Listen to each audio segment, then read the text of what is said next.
மையல் தீர பேசாதோ முன்னாலே தூக்கம் போயாச்சு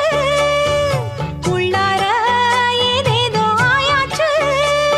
நான் ஏரிக்கர மேலிருந்து 8 திசை பார்த்திருந்து ஏந்திழைக்கு காத்திருந்தேன் காணல்ல